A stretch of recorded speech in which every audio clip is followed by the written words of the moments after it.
নমস্কার, সনাতন ধর্মকথা চ্যানেলে আপনাদের সবাইকে স্বাগত। আজ আলোচনা করব রথের দড়ির মাহাত্ম্য কী, কেন ভক্তরা আকুল হয়ে রথের দড়ি টানতে চান। জগন্নাথ, বলরাম ও সুভদ্রা প্রত্যেক বছর পাড়ি দেন মাসি গুন্ডিচার বাড়ির উদ্দেশ্যে। প্রচলিত বিশ্বাস অনুসারে মনে করা হয় যে রথের দড়ি টানলে সমস্ত পাপ থেকে মুক্তি লাভ করা যায়। হিন্দু ধর্মের প্রধান ধর্মীয় স্থানগুলির মধ্যে অন্যতম হল পুরী ধাম। সমুদ্র তীরবর্তী শহর পুরীর জগন্নাথ মন্দির হল বিষ্ণুর 4 ধামের অন্যতম একটি ধাম। বাকি 3টি ধাম হল বদ্রীনাথ, দ্বারকা ও রামেশ্বরম। মনে করা হয় দ্বারকার শ্রীকৃষ্ণই পুরীতে জগন্নাথ দেব রূপে অবস্থান করেন। পুরীর প্রধান ধর্মীয় উৎসব হল রথযাত্রা।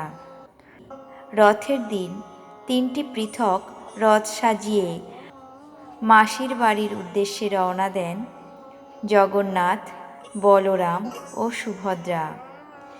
এই রথযাত্রা দেখতে প্রতি বছর লক্ষ লক্ষ পুণ্যার্থীদের ভিড় হয়। ওড়িশার রাজ্যে প্রধান উৎসব হল এই রথযাত্রা। বিভিন্ন মন্দির থেকে এখানে রথ বের করে আনা হয়। রথের দিন ফুল, পাতা, মিষ্টি সাজিয়ে ছোট বড় সবাই মিলে রথ টানার রীতি প্রচলিত আছে। জগন্নাথ দেব যে রথে চড়ে মাসির বাড়ি যান তার নাম হল নন্দীঘোষ।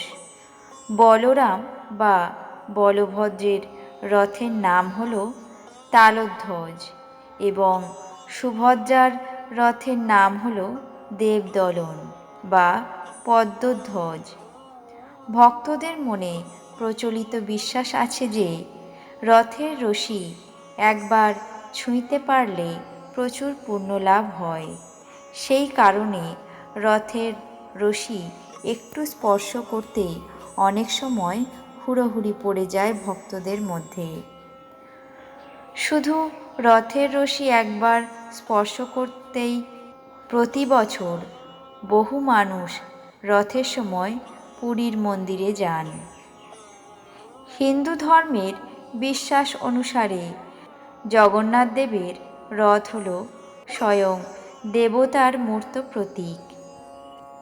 তাই রথের সামনে রাস্তার উপরে সাষ্টাঙ্গে লুটিয়ে পড়ে প্রণাম করেন বহু মানুষ। বছরের এই একবার ভক্তদের দর্শন দেওয়ার জন্য স্বয়ং ভগবান ঈশ্বর মন্দিরের বাইরে বেরিয়ে আসেন।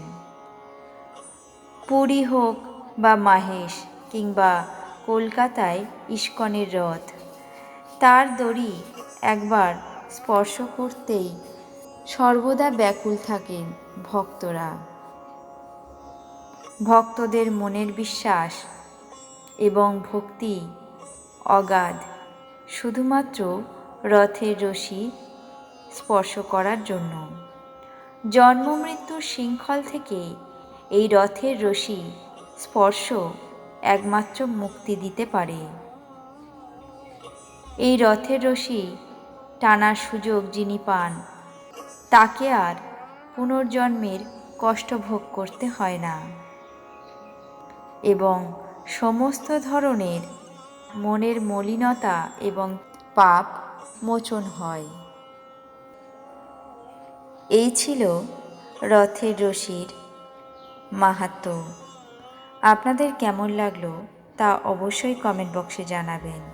চ্যানেলটিকে সাবস্ক্রাইব করবেন, লাইক করবেন, শেয়ার করবেন। ধন্যবাদ।